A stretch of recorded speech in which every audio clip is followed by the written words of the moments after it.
सबको पता है कि हमारे चूचे एक नंबर के अतरंगी इंसान हैं और उतनी ही अतरंगी उनकी शक्तियां हैं। पहले उन्हें लॉटरी के नंबर सपनों में दिखते थे, फिर उन्हें डेजा वू आने लगे जिसमें फ्यूचर इवेंट्स झलकते थे। इस बार फिर से चूचे को गॉड का नया गिफ्ट मिला है। उस गिफ्ट को जानने के लिए वीडियो के आखिर तक बने रहें और साथ में चैनल को लाइक, शेयर, सब्सक्राइब करना ना भूलें। कहानी की शुरुआत फुकरे 2 की एंडिंग से होती है, जहाँ दिल्ली का सीएम फुकरे का स्टोर खुलवा देता है और भोली पंजाबन इलीगल काम छोड़कर पॉलिटिक्स में उतर जाती है। मगर कुछ समय बाद फुकरे का स्टोर आउटडेटेड हो जाता है क्योंकि वहाँ का सामान भी आउटडेटेड हो चुका होता है। फुकरे बस अपना गुजारा चूचे के डेजा वू से कर रहे हैं, मतलब चूचे को अचानक से कुछ दिखना। इस डेजा वू से वो लोगों का सामान खोया हुआ ढूंढते हैं और इधर भोली जनता के सामने अपनी इमेज ठीक करने में लगी है क्योंकि उसे इस इलेक्शन में एमएलए बनना ही है। इसलिए चूचे के डेजा वू की वजह से भोली पंजाबन मोहल्ले में एक शौचालय खुलवाती है लोगों की सुविधा के लिए। सभी फुकरे भोली पंजाबन की मदद कर रहे होते हैं मगर साथ में उसकी दादागिरी से परेशान भी होते हैं। शौचालय के उद्घाटन के दिन कैमरे के सामने भोली वहाँ पर झाड़ू मारती है ताकि जनता उसे वोट दे, मगर तभी हमारे प्यारे चूचे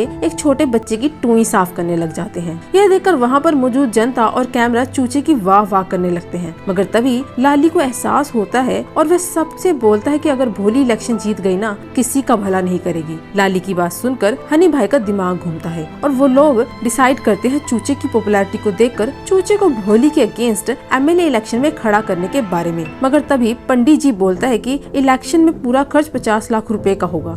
अब फुकरों के पास 50 लाख तो बहुत दूर की बात है, उनका खुद का गुजारा लंगर खा के हो रहा है। मगर हमारे चूचे साहब तो भोले हैं और भोली के प्यार में पागल हैं, तो बस क्या पहुंच जाते हैं चूचे साहबजादे भोली के पास और हनी का पूरा प्लान उसे बता देते हैं। फिर आते हैं भोली के बॉडीगार्ड फुकरे के पास और उन्हें 5 लाख रुपए देते हैं, यह कहकर कि उन्हें भोली से आजादी चाहिए। उसके लिए तुम लोगों को अफ्रीका जाकर चूचे की डेजा वू की मदद से वहाँ की खान से हीरे निकालने हैं ताकि हम लोग भी अमीर हो जाएं और भोली के अंडर काम करना बंद कर दे। फुकरों को तो पैसों की जरूरत होती ही है, तो वो लोग बॉडीगार्ड का ऑफर मानकर 5 लाख रुपए ले लेते हैं और अफ्रीका की फ्लाइट में चढ़ जाते हैं। तभी चूचा प्लेन में एयर होस्टेस से पूछता है कि क्या हम प्लेन में 2 नंबर कर सकते हैं। तभी एयर होस्टेस जवाब देती है कि बॉडी वेस्ट को आइस में कन्वर्ट कर दिया जाता है प्रोसेस के थ्रू। उसके इस सवाल की वजह से सभी पैसेंजर उस पर हंसने लगते हैं। अफ्रीका पहुंचकर फुकरों का वेलकम शिंदे करता है, जो असल में भोली के लिए काम करता है और अफ्रीका में उसकी हीरो को खोजने की खान है। शिंदे इसलिए फुकरों का इतना ध्यान रखता है क्योंकि उसे चूचे की डेजा वू के बारे में पता है।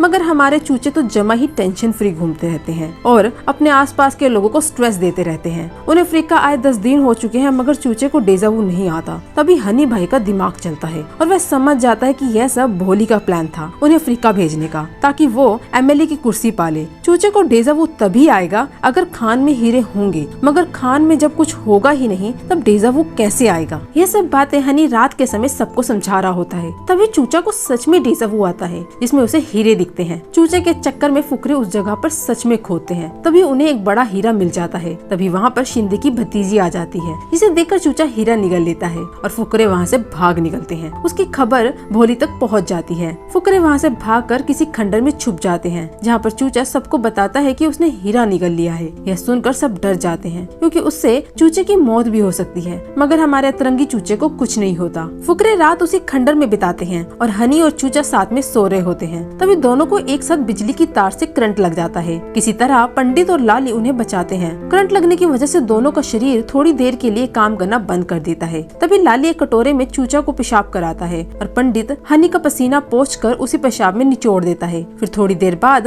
उस पसीने से भरे पेशाब को फेंक कर पंडित बैठता है और सिगरेट जलाता है। जलती हुई तिली उसी कटोरे में गेर देता है। तभी उसमें आग लग जाती है। यह देखकर सब हैरान हो जाते हैं। सुबह सुबह हनी भाई फिर से यही एक्सपेरिमेंट करते हैं और सच में चूचे के पेशाब प्लस हनी के पसीने से पेट्रोल जैसा पदार्थ बनता है, क्योंकि पेट्रोल हाइड्रोकार्बन से बनता है और चूचे ने हीरा निगल लिया है। इस वजह से उसका पेशाब प्लस हनी का पसीना कार्बन प्रोड्यूस करता है। सभी लोग फ्लाइट पकड़कर दिल्ली पहुंच जाते हैं। वहाँ पर भोली जोर जोर से अपनी पार्टी की प्रमोशन में लगी है। तभी हनी भाई की मुलाकात एक ड्राइवर से होती है जो सस्ते में दामों में पेट्रोल खरीदने को तैयार हो जाता है। फिर फुकरे पैसे कमाने के लिए ज्यादा मात्रा में वही पदार्थ बनाते हैं और सभी को बेचकर पैसे कमाते हैं। वह पदार्थ असल में पेट्रोल जैसा काम करता है। इसके बाद फुकरे भी अपनी पार्टी की प्रमोशन में लग जाते हैं। उधर शिंदे अपने परिवार के साथ अफ्रीका से दिल्ली आ जाता है। दिल्ली में लगातार वाटर की सप्लाई कम है क्योंकि ढींगरा जो बहुत बड़ा गुंडा है बहुत मात्रा में पानी चुराता है और उसे महंगे दामों में बेचता है। ढींगरा ही भोली की एमएलए प्रमोशन के लिए करोड़ों खर्च कर रहा है। इधर भाषण में चूचा पानी की दिक्कत को खत्म करने का प्रॉमिस करता है। चूचे की पॉपुलैरिटी देखकर भोली परेशान हो जाती है, क्योंकि ऊपर से ढींगरा भी उसे लगातार धमकियां दे रहा होता है। मौका देखकर भोली चूचे को अकेले मिलने अपने घर बुलाती है, जहाँ पर भोली नकली शादी का नाटक करती है चूचे के सामने।